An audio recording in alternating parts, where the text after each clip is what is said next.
Welcome to the M&A Unplugged podcast. Our mission is to help you be better prepared for your business acquisition or sale. Being prepared will ensure you maximize returns and minimize risks. This is M&A Unplugged with your host, Dominic Rinaldi. Welcome back. I'm Dominic Rinaldi, host of the M&A Unplugged podcast. In today's episode, you are going to hear from Keith Knohl, who always dreamed of owning his own business. In fact, he tried to start a few ventures during his long and successful corporate career. But like the vast majority of all startups, he could never quite get it off the ground. So Keith decided that buying an existing business that already had ongoing revenues, profits, clients, trained employees, and a foundation was a much smarter and safer path to business ownership. Prior to successfully acquiring Technical Doctor this summer, an IT services firm, Keith was a 25-year veteran in the information technology industry. Most notably, he was the Chief Information Officer of a primary care practice with locations in 23 states. And he was a VP of IT services for the nation's largest nonprofit hospice provider. Keith was confident he could transfer his years of IT and management experience to the right business and then take it to the next level.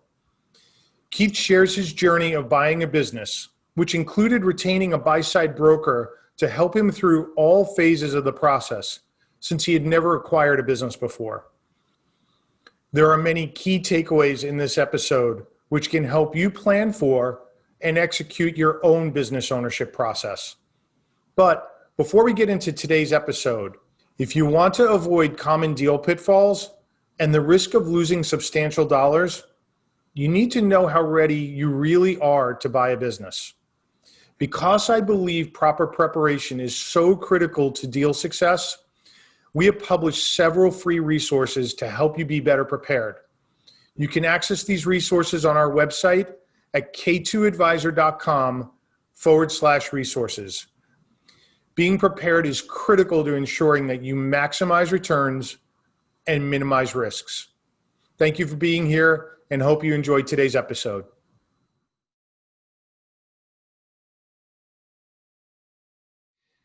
Hey, Keith, welcome to M&A Unplugged. Such a pleasure to have you here. Good morning. Thank you very much for having me. You know, I'm so excited about this interview because you are like so many of our other clients who have really long and very successful corporate careers, but, somewhere along the way, they're thinking, maybe I could do this for myself. And maybe there's a path to building wealth for myself. And so I'm so excited to have you share your journey with everybody about how you got here, because you just closed on your first business not too long ago. Yes. And we're going to dive into that. But before we do, if you could give everybody a quick backgrounder on what you've done, and then we'll dive into to your path to own a business. Sure. Well, quick summary of me. Got out of college, went to college, business administration degree. Got out of college and wasn't really sure what I wanted to do. Got into banking, and then while in my first job, I found out that I really loved technology and computers and software a lot more than operations per se.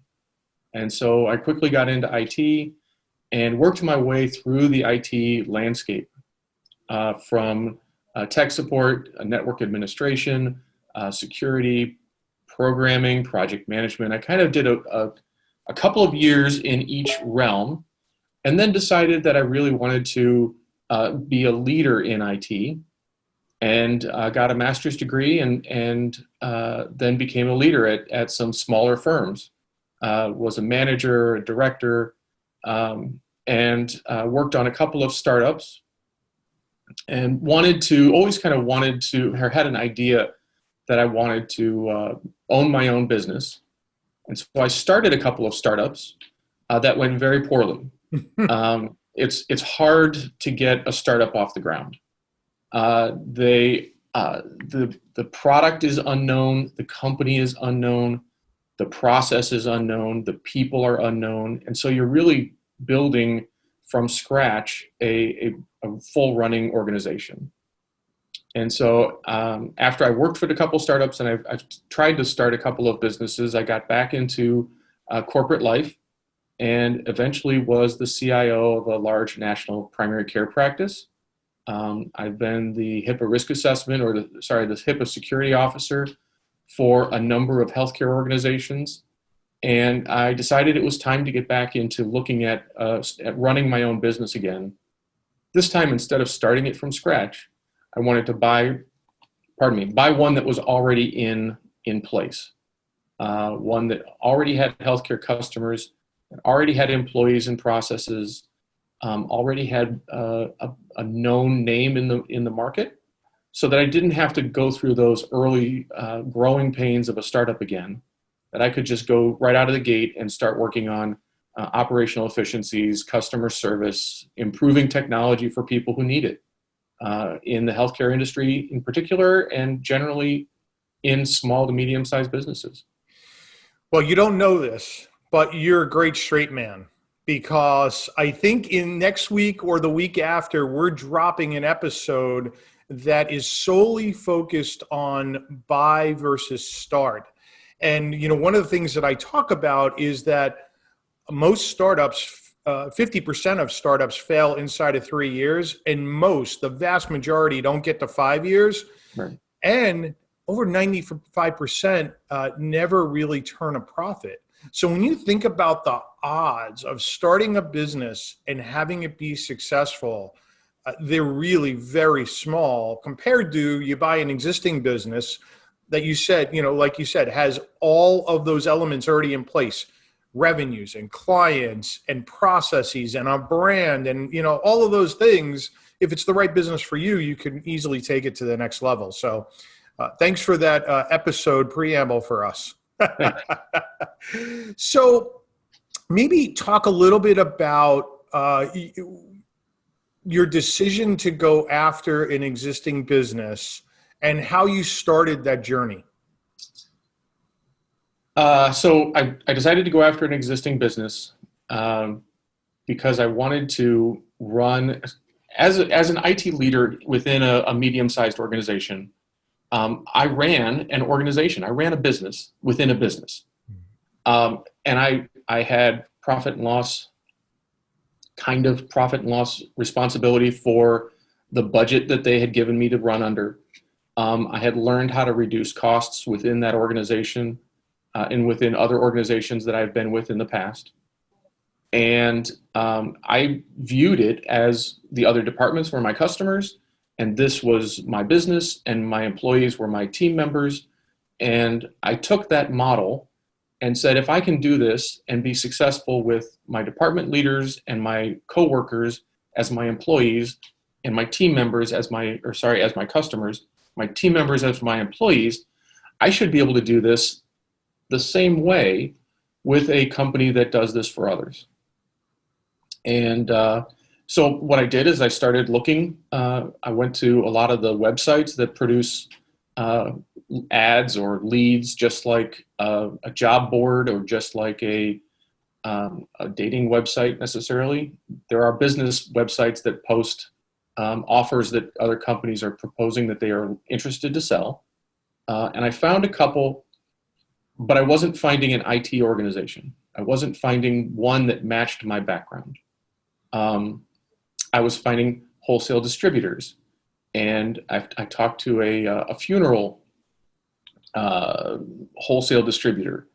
I found a lot of liquor stores and gas stations. I found a lot of just random businesses, but they weren't, the technology ones that I found were very niche, very specific, and not kind of doing what I've done for my career, which was, managing IT organizations for other departments.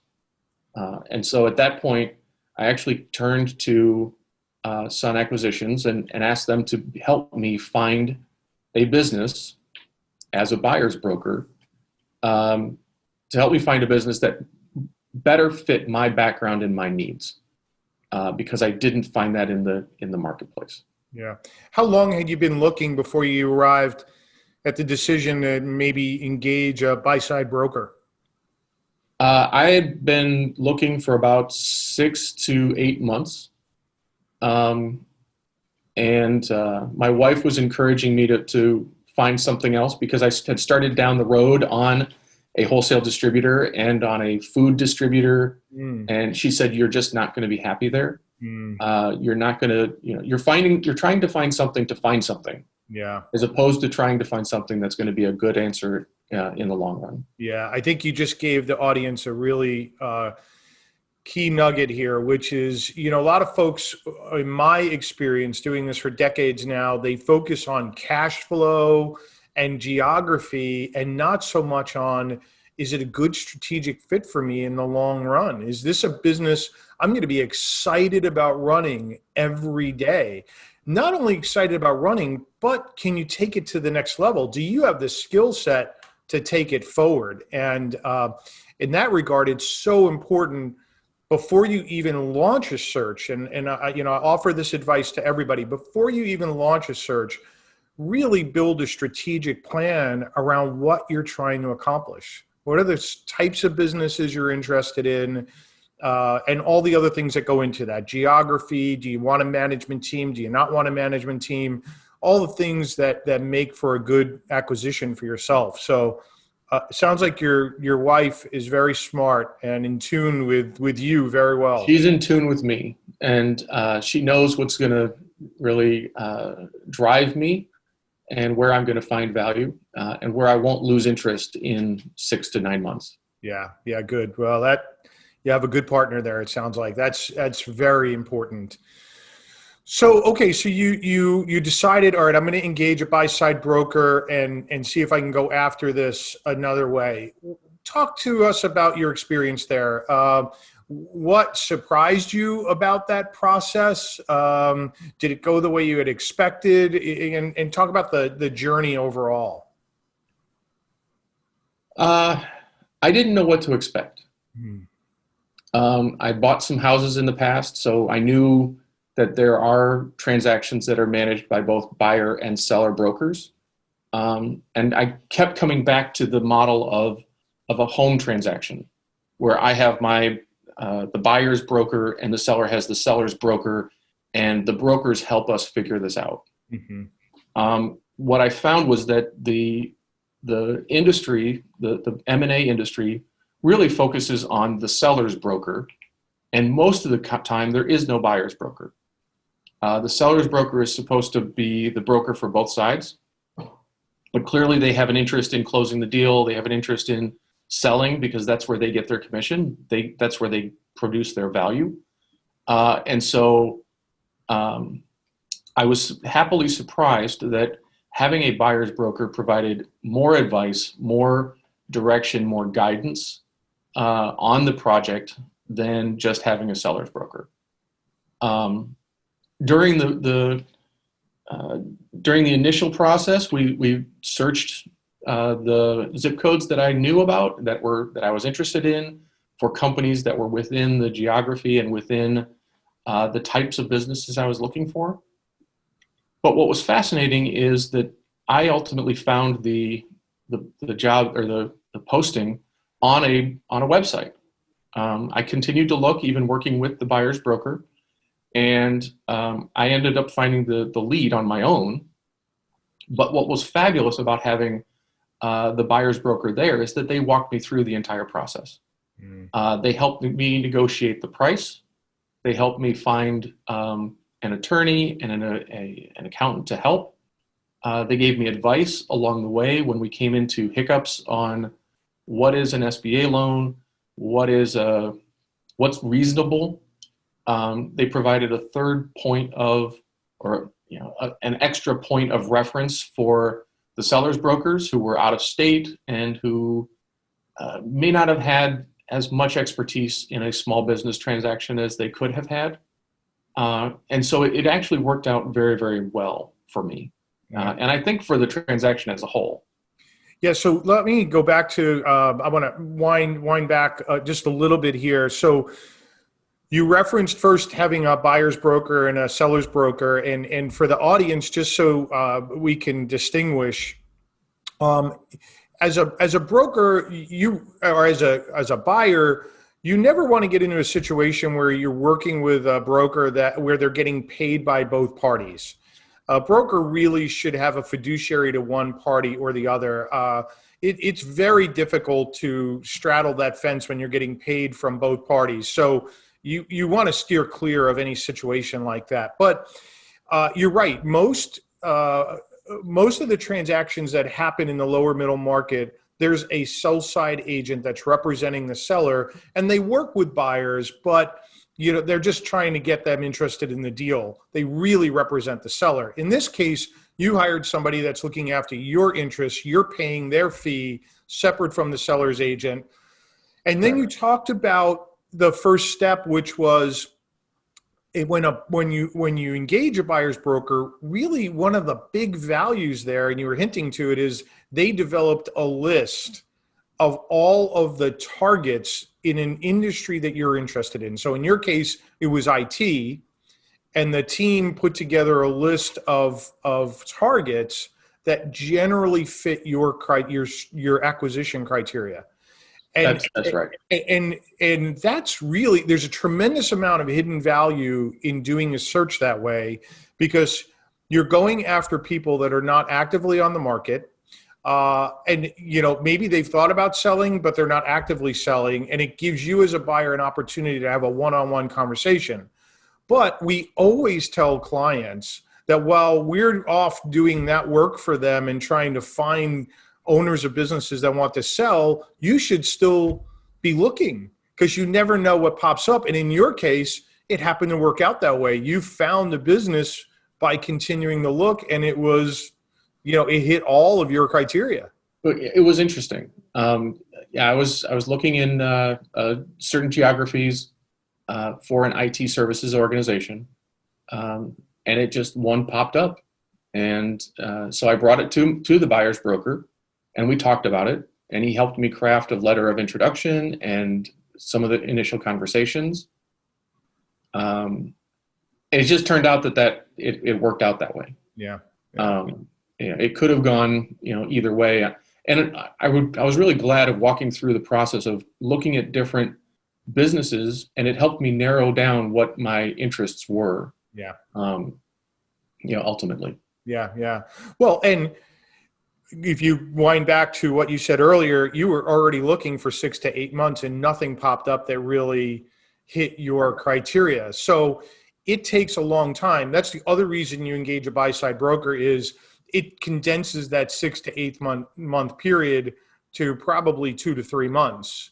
The looking process. Yeah, the looking process. That's exactly right. So let's talk about, so now you find the target, and now you begin what I call the dance. Now you're trying to get to know the business, get the owner, understand if this business is right for you. Talk a little bit about that phase. What was that like, going through and learning about the business and whether or not it was a good fit?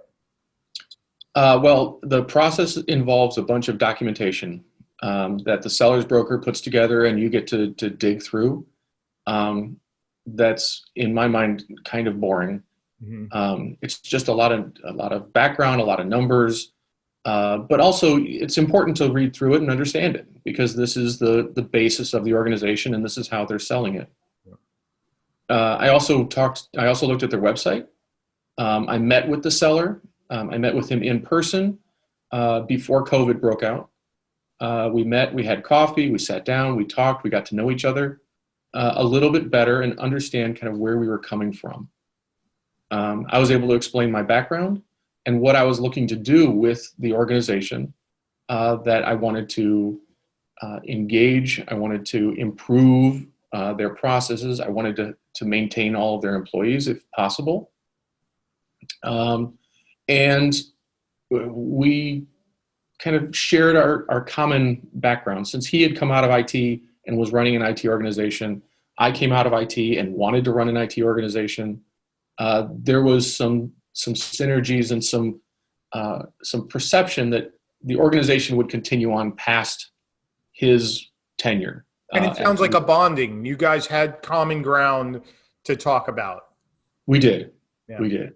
And it was a really great opportunity. And we kept coming back to that initial meeting several times during the rest of the conversation, where it was very helpful to say, during that initial call, we had this relationship.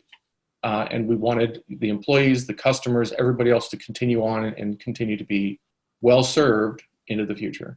Yeah, and I have to say that initial meeting is so important.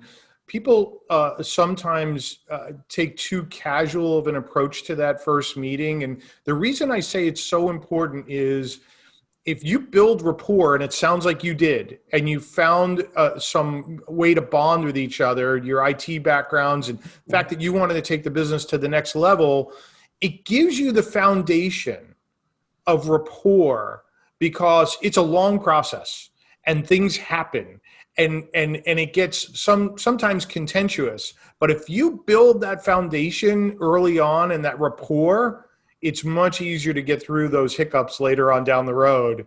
Whereas if you take a more casual, cavalier approach to that first meeting and don't take the time to build a rapport, if something happens later on down the road, you might not be able to get over the speed bump. Correct. Yeah. And things do happen down the road. There are bumps, there are hiccups, there's misunderstandings. The purchase or the sale process is not one that's quick. Yeah. It's a lot longer than buying a car, which is slow. Yeah, I want you to talk a bit about that. I'm going to make a point, but I want you to talk a bit about that. I'm going to tell you, after decades of doing this, 100% of the time something comes up.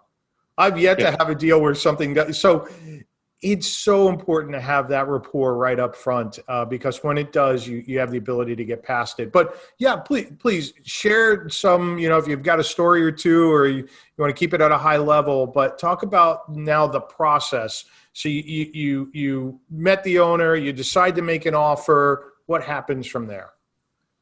The first thing that you do is you provide a letter of intent. It's not binding, but it's a letter that signifies or encapsulates what you're willing to do. It's essentially your starting offer. I added to the beginning of my letter of intent, after talking to my buyer's broker about strategy and how to position it and where to go with it. At the very beginning, I reiterated the value of the organization, the history of the prior owner, the value of where he was coming from and what he was doing and where, some of the decision making that he had made, to continue to sell him on my value, because a lot of companies receive multiple letters of intent. Yeah. And so it's kind of like a resume or a cover letter in the sense that this is your chance to sell and to continue to sell the idea that this is what you want to do. That letter of intent is your start. You then discuss it with the seller, and I don't know, something may have happened behind the scenes, but at some point the seller decides to accept your letter of intent or not. And that's, if they accept it, that's the start of the negotiation, where you're going to start to figure out, where he's going to push, where you're going to push, how that dance is going to continue. So you got to the point where you got an accepted LOI, and now you head into diligence. Talk a bit about your experience in due diligence, and any hiccups, anything that surprised you. There's a lot to dig into in due diligence. We had a document library created where the seller would upload documents and I would read them. It was a lot. There is a lot of information to dig through, and you're always afraid that you're going to miss something. And in many cases, you're probably going to miss a lot of things because you're reading hundreds of pages of contracts and hundreds of pages of financial statements. We engaged an accountant to help me dig through the financial statements, and they did an assessment going back 12 months, and they also did an assessment for the prior year end to make sure that all of the financials kind of lined up and were similar to what the seller had presented. While I don't think they ever lined up 100%, they were within a margin of error. They were plus or minus 5%, maybe even 6-7%. But nothing material. Nothing huge. Yeah. And when looking my perception was always looking forward. Would any of these things negatively impact me going forward? And it turned out that no, in that case. I also had engaged an attorney to help me start writing the asset purchase agreement and to review some of the contracts to make sure that the contracts were binding and I had some transition opportunity before customers just bailed. My fear was that at the transition, that's a great opportunity for customers to reevaluate their relationship with the company. And so I wanted to make sure that the contracts were enforced so that they didn't have, the ability to just wholesale up and leave, because to a large extent, that's what I was buying, was those customers and their ongoing relationship with the company. Correct. And your advisors, I happen to know these were M&A advisors, people who had done transactions, and so you had a high level of confidence that they knew what they were doing and could provide you good advice. They did. And they were recommended by my broker, and they had done several transactions for them in the past. And so I knew they knew what they were doing. Yeah. And I had to rely on somebody. I had to assume, somebody on my team was good and accurate. Yeah. And so that was one of the reasons why I chose the broker's recommendations. They gave me 3 or 4 to call. I called 3 or 4, and I picked one. But at the end of the day, I needed people on my team that that knew what they were doing, because to a large extent, I didn't know what I was doing. And so I needed to rely on others. To make sure that you have advisors who have mergers and acquisitions experience. You don't want necessarily an estate attorney doing your M&A deal unless they have a lot of M&A experience, but you really need experts here that understand this process. During the transaction, in some cases, the seller's brokers didn't understand the SBA process. My transaction happened to fall under the Small Business Administration, the SBA. I don't know, it's a 7A loan or something like that. Yep. And there's some regulations, there's some things that are specific to that transaction. Yeah. How long can the seller stay on board after the sale closes? What do you need up front? What kind of timing is going to be impacted by the bank coming in? And the seller's attorneys or the seller's brokers didn't know. They didn't have a lot of impact or a lot of experience with the SBA. My broker having experience with the SBA really helped a lot. Yeah. How did you find that process with the SBA, going through that loan process? Was it easy? Things that you think the audience would appreciate knowing? It was easy but long. It's kind of like a really long mortgage application process. They ask for a ton of information. They want to appraise the business. They want to review the financials of the business. They want you to have life insurance to cover the loan if something were to happen to you. It was very structured.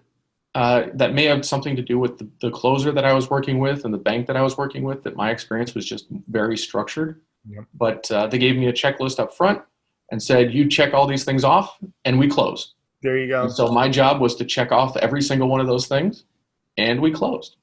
About 90 days roughly, maybe, to go through the loan process? Go through the loan process? I think so. I think from the time my letter of intent was signed to closing, I think was 110 days. 110 days, yeah.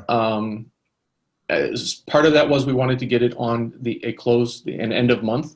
Yep. Part of it was the life insurance process is long and stressful in some cases, because we were running up against a deadline where we needed it assigned and a policy number, and I don't know that I got it started soon enough, but ultimately it all kind of came together. Lots of parallel processing when you're in diligence, right? You're doing diligence, you're going to the bank, you're doing the bank's checklist. I mean, there's lots of parallel processing, Right. and if you have a full-time job while you're doing this, it's a lot. It's a lot. You're doing two different things in due diligence, which I found was fascinating. One is that you're working through the checklist of the bank, and the other is you're starting your company from scratch. Yeah. Which I wasn't necessarily ready for, although I should have been. You got to think about things, but you have to register with the federal government. You have to register with the state government. You've got to register with the city. You've got to get a bank account. You've got to get a credit card. All the things that you need to do in order to have a running business, Yeah. you need to do while you're in due diligence and before you've closed. Yeah. So in some cases, these things are happening before you're ready, before I was ready for them to happen. Yeah. I wasn't convinced that our deal was going to close. At some points, it kind of is a cycle. You go through some questioning and there's some pushback. And when you're questioning whether or not the deal is going to close, you wonder if your credit card application was timely. Yeah. Yeah. Yeah. And you referenced something going back to the bank, that the bank is going to do an appraisal. And I just want to make a note here for everybody that as part of an SBA loan, the bank is required to send the file to a third party to have it independently appraised. So even though the buyer and the seller may have agreed to a price, it still has to pass the sniff test of a third party that does nothing but value small, privately held companies. And so that's a big deal, because if it doesn't pass that, it comes back to the parties to either renegotiate the deal or figure out something else. But it has to pass that step. And that step alone takes a couple of weeks. It does. Thankfully, I didn't have to renegotiate it, so I don't know what happens if it doesn't pass.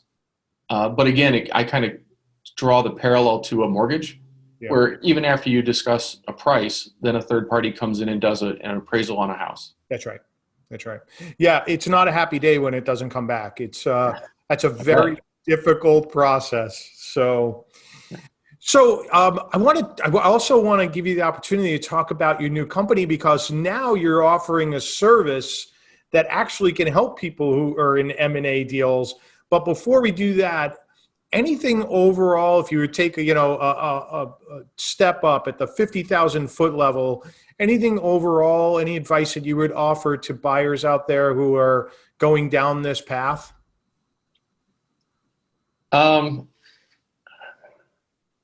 I found the buyer's broker to be very handy, to be very helpful. It was not cheap. In the grand scheme of things, it was probably minuscule, but compared to the size of the deal. But it's an expense. But between the help with the negotiation, the help with the process, the help with just the general advice, and the hand-holding through the process, when you go through an M&A deal, there's a lot of ups and downs. And for people like me who don't do this every day, I mean, I'm not a private equity firm, I'm an individual. I don't buy and sell companies every day. So there's a lot of unknowns. There's a lot of hiccups that happen. Yeah. And I found that process to be very, very helpful. Yeah. It's not like buying a house.